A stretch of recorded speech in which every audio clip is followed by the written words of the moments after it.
Ladies and gentlemen, welcome back to the channel and welcome back to the Celtic Advent Calendar, the series where we count down the 25 greatest Celtic players of all time as voted by you. Today's episode, of course, is coming a bit late. We've missed a few days, so it's a bumper episode. We've got 4 people to run through today, going through the 5th, 6th, 7th and 8th of December. So we're going to get right into it. We're starting with a controversial one to kick us off, but he has made into the list, which means I can't exactly ignore him. That means at number 21 we're starting off the list today with none other than Neil Lennon. I can already tell the comments section are up in flames. Both sides of support, Celtic and Rangers, over this entry into the list, but Neil Lennon as a Celtic player is undoubtedly one of the greatest of all time, and despite the fact that some may say he is destroying his legacy at the club right now, he has made it into this list through what he done as a player at the club, racking over 200 league appearances for Celtic. Neil Lennon joined in 2000 under Martin O'Neill for a fee of almost £6 million and went on to win 5 league titles, 5 Scottish Cups and 2 League Cups. The man really done it all as a player. He was part of that side that also went to Seville, the runners-up in the 2003 UEFA Cup final, and ultimately he went down as one of the greatest players and captains Celtic have seen in their modern existence. He was a leader at the club, and hence the reason why he ended up going on to become a manager in his later years. As a player, he didn't score often, but when he did, you know, it was always you could see how much it meant to him. A Celtic fan, of course, and a man who played out his skin every single time he was on the park for Celtic. As Gordon Strachan said, if you gave me £12 million, I couldn't guarantee finding someone with a winning mentality like Neil Lennon's. And that winning mentality is something we're hoping to see over the next few weeks as a manager of Celtic, but I doubt we will. But anyway, he makes onto the list. We've got a lot to fire through, so let's go on to the next one. At number 20 then, we've got a current Celtic player, someone still in the team week in, week out. It's Mr. Consistent. Not so consistent nowadays, but Calum McGregor. Of course, we're waiting to see him really hit the form that we know Calum McGregor can get this season. But apart from the recent form of Celtic, he's a guy who's been a mainstay in the team now since the 2015-16 season.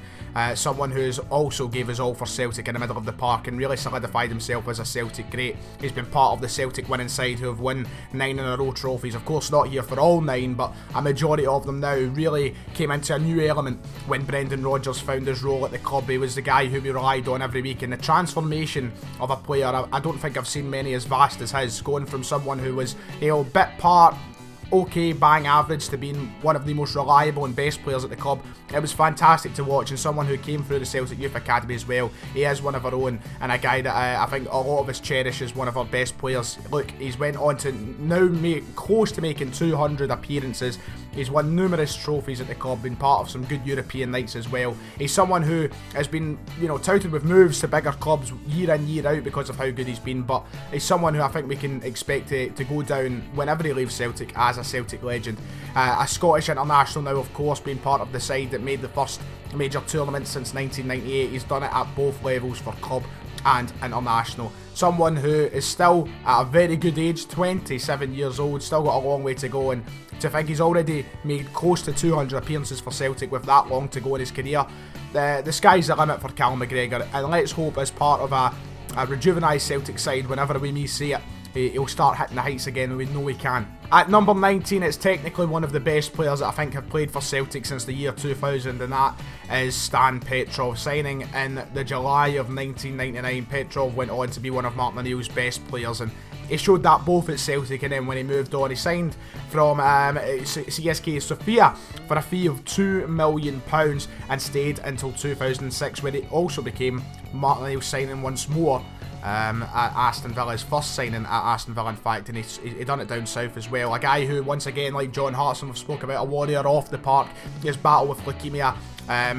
He's an absolute legend, fighting strong, and on the park he was absolutely incredible. Someone who, once again, in this list is someone who, yes, has played for Celtic in my lifetime, but I didn't really get to appreciate how good he was because of how young I was. But looking back, one of the best players that the club has had since the year 2000, easily 215 league appearances for Celtic. For a fee of £2 million, what he done, an absolute bargain, one of the best bargains you will probably see. And bringing back the man who was at number 21 in this list, Neil Lennon. Neil Lennon said it was a pleasure to play alongside such a great footballer, but for me, I'm even luckier to call him my friend. Part of the team as well that went to Seville, he won 4 league titles with Celtic, 3 League Cups, 2 Scottish Cups, and was voted the Scottish Premier League Young Player of the Year in 2001.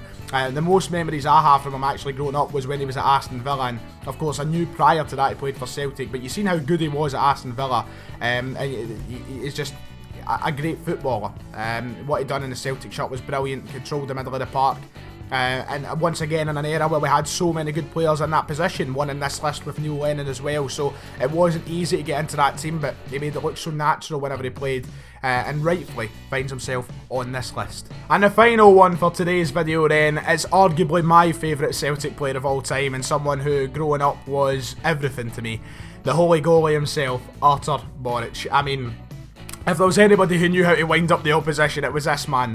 We all know the songs, we all know everything about him, and as controversial a figure he may be, you cannot deny how good a goalkeeper this man was. Signing originally on loan for Celtic from Legia Warsaw, he signed permanently in 2006, and you know, he just went on to solidify himself as a cult figure within Celtic fans. Someone who has so many memorable moments, you know, running around Ibrox with the Champions flag, saving the penalties against Manchester United. Yes, he had some blunders, but what keeper doesn't have blunders? This was someone who completely got it, and someone you could be doing with right now. Look, I think I'd take 40-year-old beer-bellied Boruc over Barkas at the minute, but we have what we have. 3 league titles, a Scottish Cup and 2 League Cups. A fantastic return for the money that we did spend on the guy. And so many memories of him growing up. The first player I think in football that I truly fell in love with when I was younger. I always wanted to be a goalkeeper. We've seen how that's turned out, but I always wanted to be a goalkeeper, and this was the inspiration behind it all. This man, Artur Boruc. You remember the stories, if you've not heard, the story of him walking through Brighton after an Old Firm game. He was a madman, he was an animal, and quite rightfully, the Rangers fans despised him, but it was just the character of the guy. He was a maniac, and do you know what? He was just unbelievable to watch at times. His ability in between the sticks.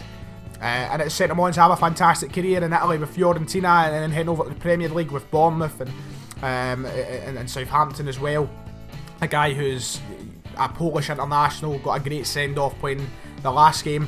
Weirdly enough, sent him off with simply the best in his last game for Poland, but look, an absolute hero of a man. I would kill to just live everything he'd done again. At Celtic, I would just love to live through it all. The day he left was so sad for me. I actually felt like crying. Wee 9-10-year-old me was gutted, absolutely gutted. But Artur Boruc makes it in, and that completes today's edition of the Celtic Advent Calendar. That does it then. If you have enjoyed, you know what to do. Make sure to hit like and subscribe. We'll be back with the regular content. We'll be previewing the dead rubber match against Lille in the Europa League, as kind of reluctant as I am to do so. But if you have enjoyed, make sure to like and subscribe, and I'll see you all next time.